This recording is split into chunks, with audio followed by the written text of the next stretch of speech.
right. Good morning. Welcome back to Product Coffee. Oh boy. Okay. I think we might have a really fun first cup today. And we'll get into that in just a minute, but just to kind of give you a preview, Dean Peters is a product management thought leader and trainer and coach, and he's got some great writing, and we're going to drop his article in the chat here in just a second, but he had a post this week about the nature of product management naming and titles and title inflation, and had a bit of a rant. And you can kind of imagine Lewis Black saying some of the stuff that he has in his post. But it's a great post, and we're going to get into it with our first cup panel, and we'll welcome your opinions as well. But let's meet our panelists real quick. So first of all, I want to welcome this guy. He runs on teamwork, basketball, and dangerously cheesy puns. Welcome back, our friend Jeff Dernovich. Hey, Jeff. Thank you, Jason. Good to see everybody. Right. And he survived years of business travel, so you don't have to. Grounded and great, it's Steve Johnson, the CEO of Product Growth Leaders. Welcome back, Steve. Hello. Most product managers manage stakeholders. She manages forests, yarn, and cross-functional teams. It's Allison Herbert, Senior Product Owner at Milligan. Morning, everyone. And he once dreamed of being a digital nomad until Product Camp Atlanta made him stay. Say hi to Jerry Odenwelder from C Prime. There's so much truth in that. Good morning, everyone. And I'm Jason Brett. My product is this meetup and YouTube show. The AI product manager title might be trending, but Dean Peters says, calm down, everyone. In his Lewis Black-inspired LinkedIn post, Dean channels Ken Norton to remind us that great product management still hinges on empathy, clarity, and delivering real value.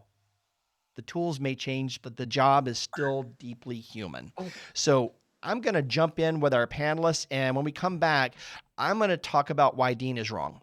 So let's go to Jeff. So Jeff, before you get in with your take on this article, just be honest. Have you ever launched a product just for the pun? I have not. I'm going to give it some time then. I do. You should all know I do occasionally like to tuck my knees to my chest and lean forward, but that's just how I roll. Okay. So in terms of Dean's article, I think that the term AI product manager is about as self-indulgent as you could come up with. And if it's not self-indulgent, then it is a poor attempt of some sort of signaling from the company to try to draw attention to themselves. Ultimately, it feels to me like the company is kind of the prefix, right? If you're applying for a product manager role at Samsung, you're probably going to have hardware as your product. If it's Salesforce, it's probably software. If it's Equifax, it's probably data. And so there are some helpful, to me, software, hardware, data, technical might make sense if it's help to correct or clarify what it is, right? And I actually noticed this the other day on Amazon.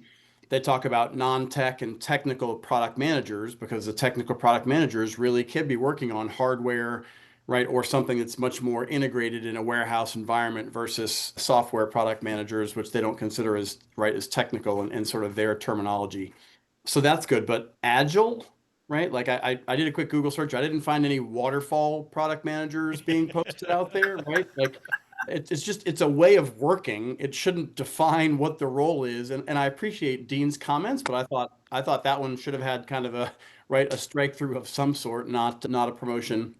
And then growth product manager, I know, is one of the other sort of trends. And it strikes me as, again, it's a bit silly, right? So here's a specific outcome I want you to focus on. So I'm going to give you a specific name, but we don't have a vision product manager or a new logo product manager or a save our customers product manager or any other outcome, right? That might be appropriate to run with. So that was sort of my initial thoughts on things is, the navel gazing is strong if you're doing an AI product manager posting. Nice. And by the way, Dean included an image that he put together with his article. And so if you haven't looked at the article yet, Liam's going to pull that up for us. Here we go. So he's got in memory of Gary Larson's How to Recognize the Moods of an Irish Setter Far Side post. He's got how to recognize the job title of product manager. And basically, here are all these titles, and they all look the same. He says, can we please drop the silly fixes? So Steve, be honest with me. Do you miss airports even a little bit? I really, really do not. I'm a million miler on 2 different airlines, and that's enough. Fair enough. So what did you think about Dean's premise here?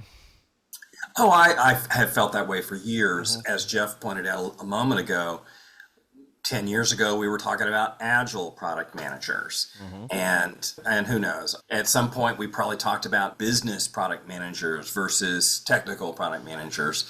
And one thing, though, I am seeing is the title of growth product manager. And I frankly think all product managers should ultimately be managing and planning for growth.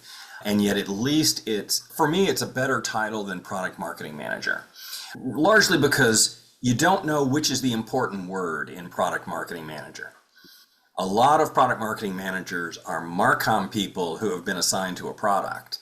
And when it should be, a product expert who's strategizing how to grow.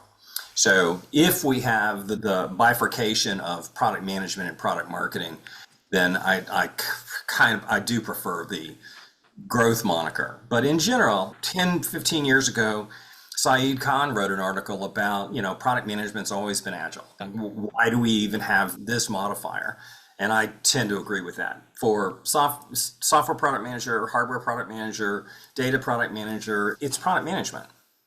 Yeah. And one more little rantette. Yes, turn it on. Here. Give me full screen on Steve. There we go. A buddy of mine has been a product manager in a data company, a software company, and a hardware company. And he said, you know what? It's the same stuff. Yep. So even though, every industry says, well, we're unique, we're special, we're weird, product management's product management. In a lot of ways it is. Certainly the pace in hardware and software is different and the stakes are different, but I totally agree. And I really appreciate you jumping in and talking about growth product manager and product marketing manager, because I sometimes struggle to say in some companies, those are treated very differently. And in others, it is one just the evolution of the other, a clarification of the other. So I really like your thoughts on that. And thanks for kind of breaking that out for us a little bit. To sum it up, do you think growth product managers and product marketing managers are essentially the same thing or are an evolution? Sum that up for me. Well, really my big issue is that so many product marketing managers don't know anything about the product or the market that they're going into, whereas a growth product manager would almost invariably be knowledgeable about the product and the market we're serving. So I like the shift from product marketing to growth product manager. Cool. Thanks, Steve. Appreciate it. All right. So let's jump on over here to Allison. Allison, before I hear your take and your thoughts on this, tell me which is harder, because we talked about this a little bit. Which is harder, a stakeholder review or counting crochet stitches in the dark? Well, mathematically challenged as I am, it's going to be the crochet. Okay. All right. You got the stakeholder. And maybe, right, for the folks on the call, right, stakeholders are tricky and can be hard, but I think at the end of that thought process, Do you take your needles to a stakeholder review? No. That's not safe for anybody, including me. But I think, right, so it's people at the heart of that. And so, right, people can be hard to navigate, difficult to understand, unclear in their ask, things of that nature. But the math is the math. And maybe it should be the other way for me. But I think people is the easier part of that, because if you can just use empathy and listening, right, some of that sorts itself out. If I can't count, still can't count. So we'll just end up with things that look interesting, or they have a bit of flair maybe in their artistic approach. Fair enough. So what Yeah. struck you about Dean's rant here? Yeah. So when I'm reading these articles, I often get a little post-it note action for my folks that love post-it notes. And I wrote down keyword stuffing ? Because I suspect Is this a symptom of I need somebody that can have this a capability, right? We think about that tool. I need you to be agile. I need you to be able to leverage AI. I need you to have specific market expertise. That's why it gets thrown at the top of our title. I have rarely been titled properly. And I would tell you, right, that first 10 list, if you're not doing those things, right, that's product management. And when you start adding on and yes ands and no buts, it really just you start deviating from the role. So I suspect maybe a little bit of what we're seeing is the market reaction to making sure we've got people with subject matter expertise or domain expertise. And it might be the poor way to do it. Because, right, folks that have been practicing this for a bit of time know that's the work. That's the tool that you use to do the work. We're not using fax machines anymore, so we're not fax product managers or anything like Right. that. Yep, totally agree. It's kind of table stakes at this point to be able to use AI and be. Oh my Oh wow! goodness, did somebody just get internet noises? Speaking of That was fresh and faxes. special. Yep. That's awesome. Yes, I have the most annoying ringtone on the planet, and I forgot to go on Do Not Disturb before we started today. So anyway, so yeah, it's very much that being an AI powered product manager. We did a workshop on that a little while back. It's kind of table stakes now, right? You got to know how to use these tools to do your job.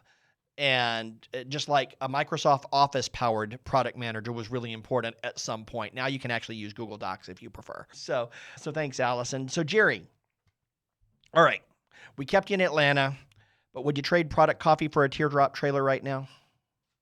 Oh, Jason, that's a hard question Well, it's supposed to be because a you know yes or how no. much I want a teardrop trailer. Mm. No, I think I would keep product coffee. This is a great group of people. I'll sacrifice my teardrop trailer for the product coffee crowd Awesome. So you any work with a day. lot of companies and see a lot of titles. How did you react to Dean's article? What struck you about it? I'm gonna first build on Allison's comment. I rarely see people titled correctly. I get a lot of really like long titles or titles that don't really mean what they say they're doing. So I think that's just common. I'm sure, I mean, any of us that have been around in especially large companies see a lot of that. I tell you, and I'm curious to know why you think he's wrong, because I tend to agree with everyone else. The AI at the beginning is just fluff. It's completely unnecessary. Although, Jeff, I am going to go change my LinkedIn profile to waterfall product manager because that's a niche market, It and is. I think I could upcharge for that. I don't know if I'd want to stand there with you, Jerry, though. That feels painful. Mhm. It's a marketing thing, Allison. This is pure marketing. Oh, Agreed. Um, I was also thinking I might have been able to hire a stagnation product manager at my oh, company instead of a growth product manager too. Like I think there's lots of ways to really drive this. I love yeah, it. yeah. I Any way love to it. command a premium. But Jason, getting back to the article, I actually clicked through to Ken Norton's original post, Uh-huh. and I haven't finished reading it yet. But he calls out some things at the top of his article that resonated with me about, like in the long run, great product management makes the difference between winning and losing. Mm-hmm. And whether you're doing that with AI or hardware or whatever, it does come back to the same foundational things of good product management or great product management. Yeah. So when you said at the beginning, I'm going to tell you why he's wrong, I'm like, okay, I want to hear this. So yeah, I'll put on my best Robert McLaughlin impression here. You're wrong. No, and nobody's wrong on this. So the fundamental premise that Dean has is that what's important about product management hasn't changed at all. The core skill set of understanding customers, defining problems, communicating those, building alignment around the organization, and getting initiatives funded to deliver products that will drive value in the marketplace. That hasn't changed at all. But I think what I do take issue with, is, specifically at the very beginning, can we stop with the AI product manager thing? And no, I think the AI product manager title, especially if you're thinking about your own LinkedIn profile and that header up there, if you're out in the job market, if you're looking for a role, there are, as Allison pointed out a minute ago, there's the AI powered product manager, which means you know how to use some AI tools to do your job better and faster. And yeah, that's table stakes. But I don't think that's an AI product manager. I think an AI product manager is a product manager that knows how to examine the customer journey, ask the serious question, and understand enough about emerging technologies to work with the engineering team and drive, can we use these new technologies to reduce friction in the customer journey, in the product experience? Can we deliver more value? Can we solve problems that we couldn't solve before? And do I have the language and the vocabulary to have that discussion? Can I then go and present those, help define new solutions, innovative, novel solutions to old problems, gain funding, and have I shipped those products? And I think there's a lot of value in a product manager who has actually gone through that process, understands the technology, can work with highly technical teams who are using these technologies to deliver solutions that haven't been delivered before. If you've got that experience, calling that out on your resume, calling that out in your LinkedIn profile, that's not title inflation, that's differentiation. It's niche marketing. It's saying, here's what I've done that not everybody else can claim they have. And there are companies that want to move fast that need people that have that experience. And I encourage people to only call yourself an AI product manager if you've actually walked the walk. So that's where I differentiate with Dean on this. And the same goes for some of these other, Steve was talking about growth product managers. And let's be honest, growth product managers really need to understand how to build lots of tests and understand how to take lots of tests to market, glean insights from the data, and understand how to build the next test to maximize growth and speed it up. That's a specialized skill set that not every product manager needs to have. So I really like the idea of talking about specialization where it matters and where it's real. Title inflation, yeah, don't say it if you're not it. Don't cheapen the term, but if you've got it, flaunt it. That's my take. So anyway, feel free to come back and say, no, you're still wrong, Jason. Well, I don't think you're wrong, because I actually agree with you on a lot of those things. There are certain skills that you need if you're a product manager delivering AI products. You have to have a certain set of skills that you wouldn't need if you were delivering hardware. But a hardware product manager would need a certain set of skills that are different, as would a SaaS, as would whatever. So there is a certain set of skills. I think one of the things, though, that you said that I off the cuff take issue with is the problem. As a product manager, you want to fall in love with the problem. You don't want to fall in love with the solution. AI, Totally. in this case, is the solution. SaaS is the solution. Hardware is the solution. So yeah, for like emphasizing that you have the skills, okay, I'm with you.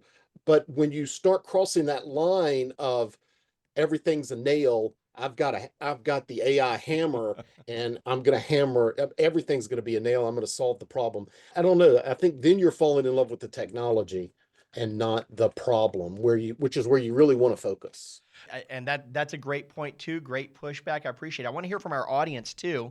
And First Cup panel, feel free to jump back in as well. But let's also get some introductions from our audience. So the way we work this is, if your camera is on, I would love to introduce you to our audience out here on YouTube and LinkedIn. If you're here in the Zoom chat with us, I'd love to introduce you. If you can't turn your camera on but want to talk anyway, raise your hand. And today we are welcoming Toby Johnson and Sam Woloszynski, who delivered a fantastic workshop at Product Camp Atlanta this year called Protect Your Peace. And it was really about dealing with difficult stakeholders, but not managing the stakeholders, managing yourself. And it was a really popular session, and we had a really lousy recording of it. So we asked them to come back and do it for Product Coffee so that we could have a good archive of that. And with that, I am going to hand the reins over to Sam and Toby. Welcome, guys. Thank you for jumping in and doing this. Can't wait to see this. Thanks, Jason. Thanks, Jason. So Sam and I have a question for the audience. Do you have a dreaded stakeholder? What's their name? Does it make your skin crawl when you hear it? Do your palms get sweaty before you join a meeting with them? In this workshop, Sam and I are going to give you some tools for when you inevitably have to deal with them. We can't get rid of them for you, but we can help you protect your peace around them. Are you all able to see the screen? Yes. Okay, fantastic. So quick intros, Sam? Hey everyone, my name is Sam. I'm a senior product manager at Field Nation, and I've been working in tech for about a decade now and have definitely had my share of difficult stakeholders. My name is Toby Johnson. I'm the head of product at Food AI. We're trying to eliminate food waste and optimize operations in every kitchen everywhere. Before we get started, I really want to give a shout out to Sam. This is absolutely her brainchild, and I am just here for the ride. So thank you, Sam, for pulling me in. All right. So we are product people. We love roadmaps, right? So what's the roadmap for this session for the next hour together? We're going to start with the destination because I know we're all over the US, all over the world. So we're going to try to converge at our destination, which is to give you guys a tool that you can try tomorrow to figure out what to do about your dreaded stakeholder. Okay. If you tell me that you don't have them, don't believe you. I don't want to call anybody out, but we all have them, right? We always talk about stakeholder management. It's a critical skill. So a little caveat here is we want to make sure that every stakeholder is different. And we can't guarantee that you can somehow cajole or manipulate or influence or convince them to do the thing that you want. But what we can help you do is make sure that you are being your best self when you're talking to them and you don't lose control of that, start to spiral. Again, if somebody here is as perfect ascended meditation and never spirals in any situation, fantastic. Please hit us up afterwards and tell us what you do to do that. But it's hard to believe. Okay, so that's where we're going to go. Quick framework here just to keep things light because we got a lot of people in the room. Sam and I came up with a chili pepper scale. This is not copyrighted or trademarked, so feel free to steal it.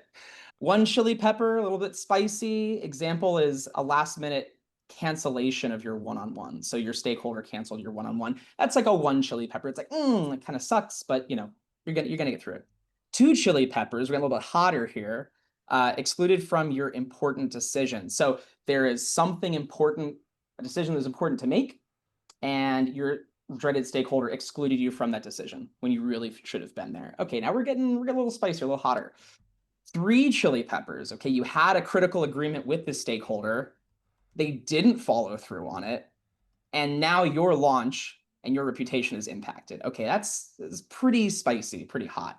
And then 4 chili peppers, which we are absolutely staying away from for this whole workshop, is really toxic behavior where you need to get HR involved. We're gonna keep that stuff. Maybe we can have that with like the AI bin beers and things like that. Maybe that's where that session happens. But right now we're going to stick on the top of the scale, 1 to 2 chili peppers. This is a very interactive workshop. Sam and I designed this to really have the audience involved. So we're going to ask you guys for input, ask you for examples, things like that. Try to keep those examples into the 1 to 2 chili pepper scale. Okay. And I'll just go ahead and add one more comment, which is the reason that we start with the low chili peppers is because we got to walk before we can run. And the skills for the many chili peppers are the same skills for the low chili peppers. And so we're going to practice in a lower stakes scenario and build our skills over time. Absolutely. Okay. So now we know where we're going. Let's figure out how to get there. Okay. So Sam and I are going to start off with a simple demo example. We're going to do 1 chili pepper, pretty easy. Then we're going to ask y'all for 2 chili pepper examples. We're going to pick one and go through this framework again. Okay, so we're going to demo it once, get everybody familiar so you don't have to figure it out on your own. And then we want to work on it together. This is a workshop. This isn't a presentation. So feel free to be as interactive as you can. And then we're going to give you that tool to take home and you can walk through this on your own. Participation is encouraged. Start small, keep it less spicy. Like we're going for like a pad Thai here, not like a 5-alarm Thai hot masamang curry, okay? And this is supposed to be productive. We want to help work through these things. It's not event sesh. So for the examples and things like that, just try to keep the example focused. We can give some names of therapists later if you need those. All right. So let's meet our dreaded stakeholder, Bob. All right, everyone's got a Bob. Also, if there's any Bobs on YouTube or in Zoom or anything like that, we're sorry. It's the most generic manager name we could come up with. So Bob's a cool guy, right? Like Bob wants to get beers after work. Bob really gets you, but he doesn't. He's going to do some things. He's going to say some things where he clearly is not aware of himself, and he's not aware of his impact that he has on you, or maybe the power struggle, the power dynamic.